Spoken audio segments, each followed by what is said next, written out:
আলহামদুলিল্লাহ। আসসালামু আলাইকুম শিক্ষার্থীবৃন্দ, আশা করি আপনারা প্রত্যেকে ভালো আছেন, সুস্থ আছেন এবং পড়াশোনার ভিতরে আছেন। আপনাদের আহ, একটু ক্লাসের যেটা বলি, আজকের হচ্ছে এই ক্লাসটা হচ্ছে মোস্ট ইম্পর্টেন্ট। এখান থেকে একটা সৃজনশীল আসবে 100%। গত ক্লাসটা আজকে হচ্ছে রসায়ন ও শক্তির হচ্ছে থার্ড ক্লাস। রসায়ন ও শক্তি হচ্ছে আজকে এই চ্যাপ্টারটা থার্ড ক্লাস এবং সর্বশেষ ক্লাস। শিক্ষার্থীবৃন্দ, আজকে প্রথমে যেটা দেখবো সেটা হচ্ছে ড্যানিয়েল সেল অথবা গ্যালভানিক কোষ এ টু জেড কিভাবে রাসায়নিক বিক্রিয়া করে বিদ্যুৎ উৎপাদন হয়। আজকের মূল বিষয় কি, আবারও বলছি, রাসায়নিক বিক্রিয়া করে বিদ্যুৎ তৈরি করব। আগের যে ক্লাসগুলো দেখছিলাম সেখানে দেখছিলাম রাসায়নিক বিক্রিয়া দিয়ে বিদ্যুৎ দিয়ে রাসায়নিক বিক্রিয়া সংঘটন করছিলাম, বিশ্লেষণ করছিলাম। আর আজকে রাসায়নিক বিক্রিয়া করে বিদ্যুৎ উৎপাদন করব। এটা ইন্টারেস্টিং একটা বিষয়। শিক্ষার্থীবৃন্দ একটু মনোযোগ সহকারে দেখবেন ক্লাসটা এবং হাতে কলমে প্র্যাকটিস করবেন। আপনাদের যে বই আছে, বইয়ের পেজ নম্বরে চলে যাবেন হচ্ছে 190 লেখায় আছে রাসায়নিক বিক্রিয়ার মাধ্যমে বিদ্যুৎ উৎপাদন। প্রথম যেটা আছে গ্যালভানিক সেল বা ভোল্টাইক কোষ। গ্যালভানিক সেলের এ টু জেড আপনি একবার পড়ে নেবেন, এখানে কি কি আছে। এখানে হচ্ছে ইউ আকৃতির একটি লবণ সেতু ব্যবহার হবে, লবণ সেতুর ভিতরে KCl পটাশিয়াম ক্লোরাইড ব্যবহার করা হবে এবং এখানে একটি পাত্র থাকবে। আমরা চিত্র এঁকেই দেখবো, সরাসরি চলে যাব কাজে। আর আনুষঙ্গিক যে রিডিং যে পড়া সেটা আপনি একবার পড়ে নেবেন, আগে ক্লাসটা দেখবেন আর তারপর পড়বেন, এরপর আবার বইটা পড়বেন, তাহলে আপনার জন্য ভালো হবে। হ্যাঁ শিক্ষার্থীবৃন্দ, আগে আমরা দেখেছি একটি পাত্রের ভিতরে দুইটি তড়িৎদ্বার ছিল, এটা ছিল তড়িৎ বিশ্লেষ্য কোষ। একটি পাত্রের ভিতরে অ্যানোড এবং ক্যাথোড। আর এখন দেখব দুইটা পাত্রের ভিতরে আলাদা আলাদা দুইটা কোষ। হ্যাঁ, যখন আপনি দেখবেন একটা পাত্রের ভিতরে দুটা তড়িৎদ্বার, তখন মনে করবেন এটা হচ্ছে তড়িৎ বিশ্লেষণ কোষ।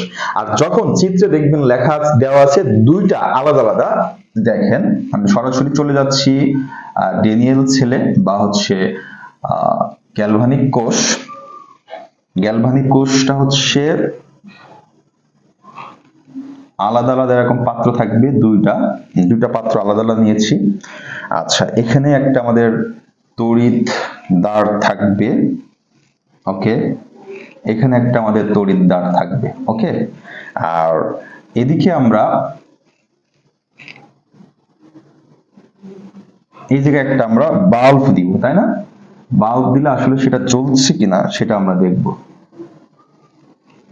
হ্যাঁ, এরকম জ্বলছে কিনা সেটা আমাদের জ্বালাতে পারলেই আমরা সাকসেসফুল হব। এখানে রাসায়নিক বিক্রিয়া করিয়ে যদি বাল্বটা জ্বলে তাহলে বুঝবো না বিদ্যুৎ উৎপন্ন হয়েছে। দেখো এই জায়গাটায় যেটা আমাদের জানতে হবে, হ্যাঁ, অ্যানোড এবং ক্যাথোড হিসেবে আমরা কি নিব একটু খেয়াল করবে।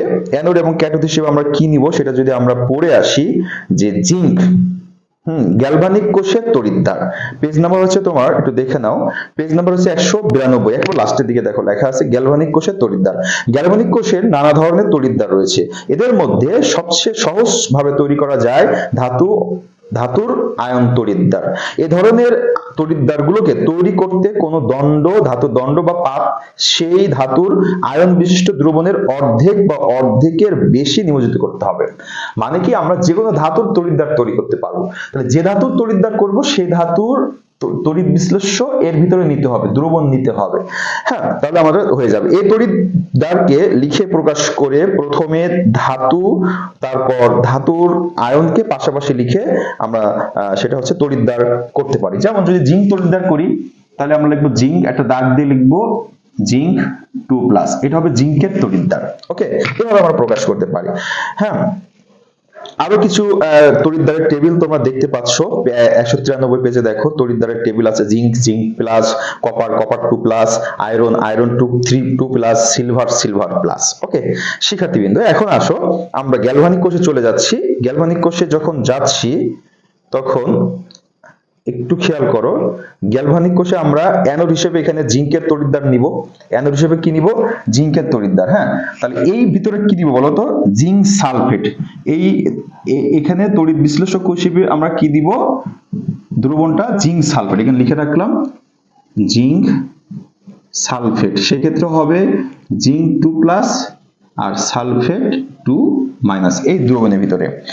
আর এই জিঙ্ক, এটা হচ্ছে জিঙ্কের পাত, জিঙ্ক লিখে রাখলাম, জিঙ্ক এটা হচ্ছে অ্যানোড, ওকে, অ্যানোড। আর এখানে লিখে রাখলাম হচ্ছে আমরা কপার, এটা হচ্ছে কপারের পাত নিব, এটা হচ্ছে ক্যাথোড, ক্যাথোড। আর এই দ্রবণের ভিতর থাকবে কি বলতো, কপারের দ্রবণ। কপারের দ্রবণ হিসেবে আমরা নিতে পারি কপার সালফেট, তাহলে CuSO4, তার মানে হচ্ছে কপার 2+ আর সালফেট 2- হিসেবে দ্রবণের ভিতরে এগুলো আছে। এখন দেখো, যখন আমি এরকম করে দিব এবং এখান থেকে তারটা সংযোগ করে দিব, তখন অটোমেটিক এখানে বিক্রিয়া শুরু হয়ে যাবে এই দুই তড়িৎদ্বারে। বিক্রিয়া তখন হবে কি, দেখো, অ্যানোডে হবে জারণ বিক্রিয়া এবং ক্যাথোডে হবে বিজারণ বিক্রিয়া। তাহলে অ্যানোডে কি হবে, অ্যানোড এই যে জিঙ্ক তড়িৎদ্বার, জিঙ্ক তড়িৎদ্বার ইলেকট্রন ছেড়ে দিবে। এই যে জিঙ্ক তড়িৎদ্বার ইলেকট্রন ছাড়বে, এই ইলেকট্রনটা যখন ছেড়ে দিবে তখন এই তারের ভেতরে দিয়ে এই পাশে আসবে, কার কাছে আসবে, ক্যাথোডে, মানে কপারের পাতে আসতে যাবে। যখন আসতে যাবে ইলেকট্রন ছেড়ে দিলে, যখন এই তার দিয়ে সে যাবে, যাওয়ার সময় বিদ্যুৎ পরিবহন করবে আর এই বাল্বটা জমে উঠবে, তাহলে ঘটনা জ্বলে উঠবে। ঘটনা হলো কি, ঘটনা হলো দেখো অ্যানোড বিক্রিয়া। অ্যানোডে কি বিক্রিয়া হলো, অ্যানোডে জিঙ্ক দুটা ইলেকট্রন ছেড়ে দিচ্ছে, দিয়ে হয়েছে জিঙ্ক 2+। অ্যানোডে কি হচ্ছে, দুটো ইলেকট্রন ছেড়ে অ্যানোড হচ্ছে জিঙ্ক প্লাস। এটা হচ্ছে জারণ বিক্রিয়া, যেহেতু অ্যানোডে জারণ বিক্রিয়া হবে। আর ক্যাথোড, ক্যাথোডের বিক্রিয়াটা হচ্ছে, দেখো ক্যাথোডে কি করছিল, কপার 2+ ছিল, 2+টা দুটি ইলেকট্রন গ্রহণ করলো, হলো কপার, শুধু কপার হয়ে জমা হবে এখানে। তাহলে সামগ্রিক বিক্রিয়া হচ্ছে ইলেকট্রন ছাড়লো জিঙ্ক, গ্রহণ করলো কপার 2+। এই যে বিক্রিয়াটা হলো, এবং যতক্ষণ জিঙ্ক ইলেকট্রন ছাড়তেই থাকবে, কপার গ্রহণ করতেই থাকবে, ততক্ষণ কিন্তু বিদ্যুৎ উৎপাদন হতে থাকবে আর বাল্বটা মনে করো জ্বলে উঠলো।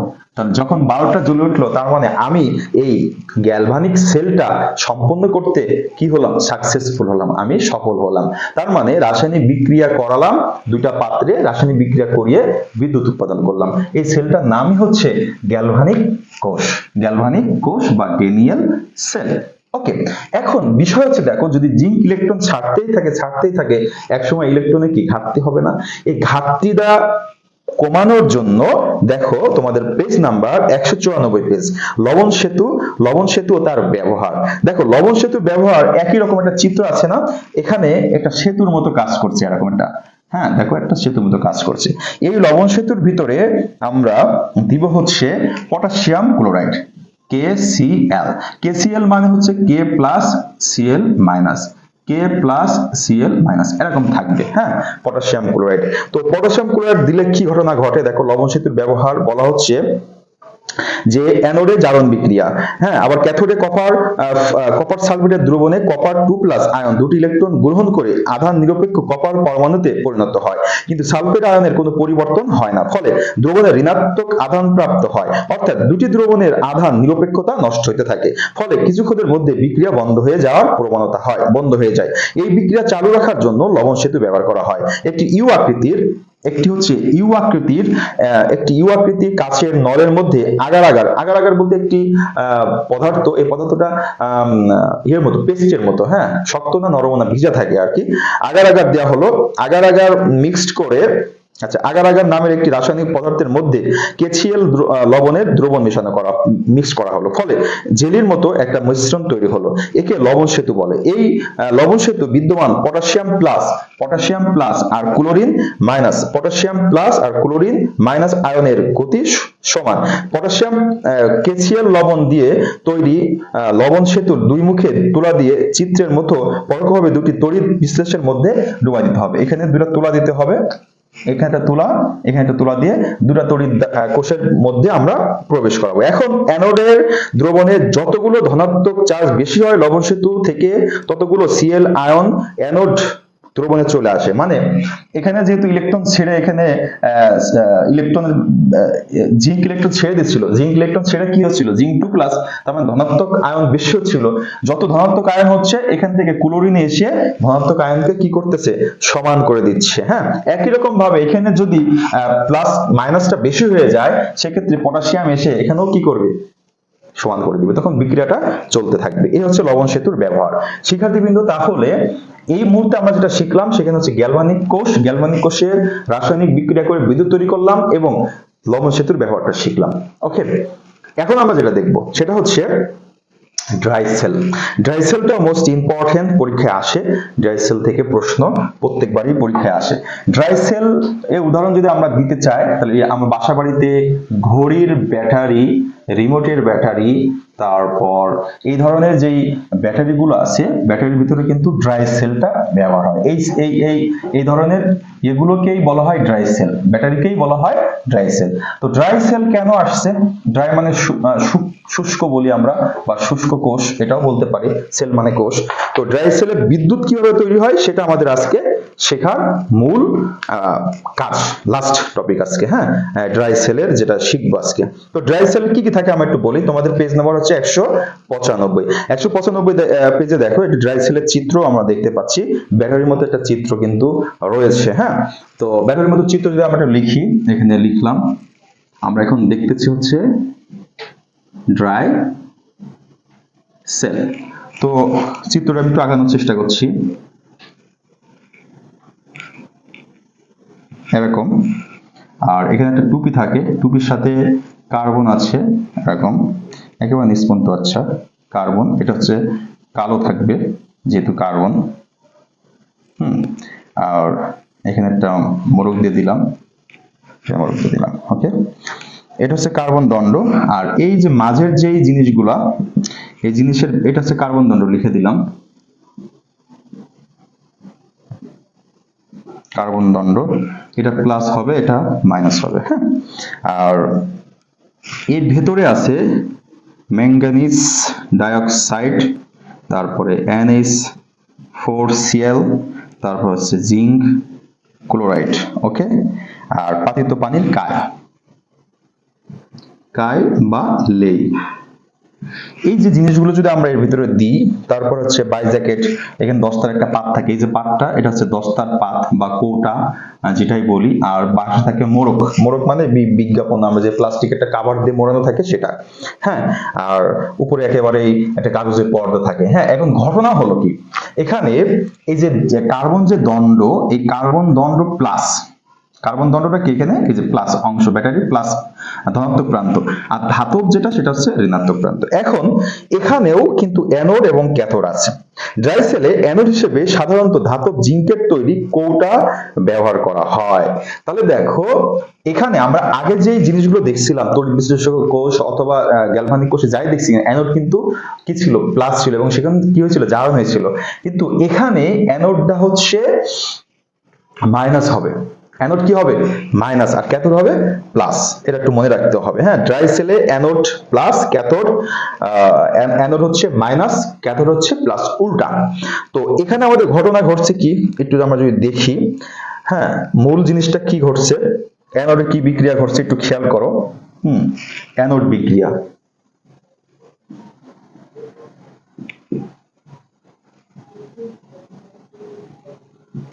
যেহেতু এখানে জিঙ্ক আছে, হ্যাঁ, জিঙ্ক, অ্যানোড কি করে, জিঙ্ক দুটি ইলেকট্রন ত্যাগ করে দেয়, দিয়ে হয় zinc 2 plus.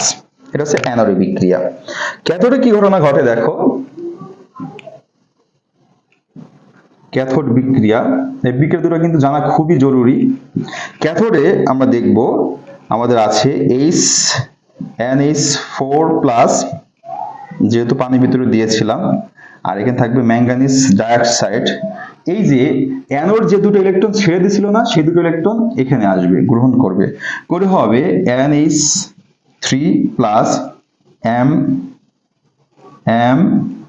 N2O3 plus H2 ও, এটা কিন্তু ক্যাথোডের বিক্রিয়া। তার মানে অ্যানোড ইলেকট্রন ছাড়লো, সেই ইলেকট্রন গুলা এই NH4+, দেখো এখানে কি NH4+ একটা আয়ন না, কিন্তু সামনে কি আছে 2, তার মানে সে একবার করে একটা ইলেকট্রন গ্রহণ করে এই NH3 ম্যাঙ্গানিজ ট্রাইঅক্সাইড এবং পানি তৈরি করে।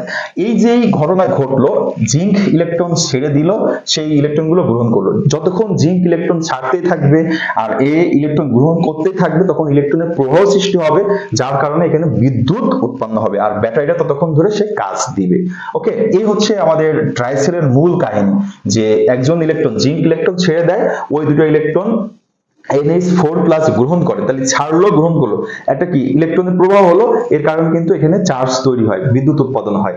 এখন কতক্ষণ ব্যাটারি চার্জ দিবে? যতক্ষণ পর্যন্ত এই NH4+ আয়নটা থাকবে ততক্ষণ পর্যন্তই কিন্তু ব্যাটারি চার্জ দিবে, মানে কাজ দিবে।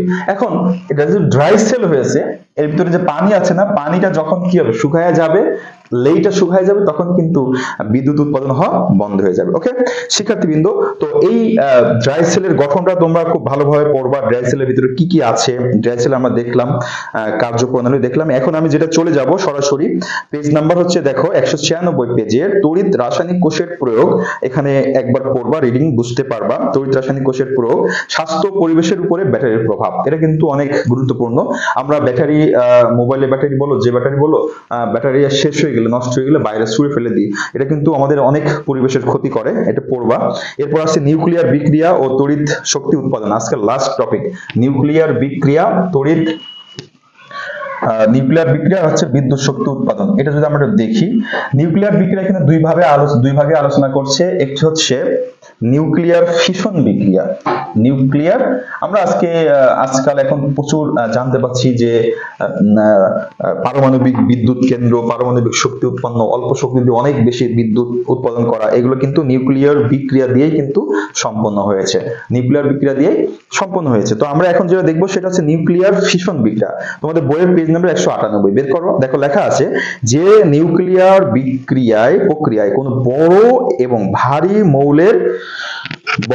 ভারী মৌলের নিউক্লিয়াস ভেঙে ছোট ছোট অংশে পরিণত হয়, ওই বিক্রিয়াকে বলা হয়েছে নিউক্লিয়ার ফিউশন বিক্রিয়া। নিউক্লিয়ার ফিউশন বিক্রিয়া এরকম, এই যে প্রচুর পরিমাণ শক্তিও উৎপন্ন হয়। এই বিক্রিয়াটা আমাদের এখানে বইতে আছে যে ইউরেনিয়াম হচ্ছে 235, ইউরেনিয়াম 235, আর ভর সংখ্যা আর প্রোটন সংখ্যা হচ্ছে 92। এটাকে যদি আমরা একটা নিউটন দ্বারা আঘাত করি, তখন আমাদের তৈরি হবে বেরিলিয়াম 141, প্লাস হবে ক্রিপ্টন হচ্ছে 36, আর উপরে যাবে হচ্ছে 92, প্লাস হচ্ছে 3টা আরো নিউটন গঠন হবে, আর প্রচুর শক্তি, এনার্জি। ওকে, তো এই জিনিসটা করলে আমরা শক্তিও পাচ্ছি, আবার এই জিনিসগুলো পাচ্ছি, এবং বড় নিউক্লিয়াসটা ভেঙে ছোট ছোট নিউক্লিয়াসে পরিণত হচ্ছে। এই বিক্রিয়াকে বলা হয়েছে নিউক্লিয়ার ফিশন বিক্রিয়া, ফিশন। ওকে, আর একটা আছে ফিউশন, নিউক্লিয়ার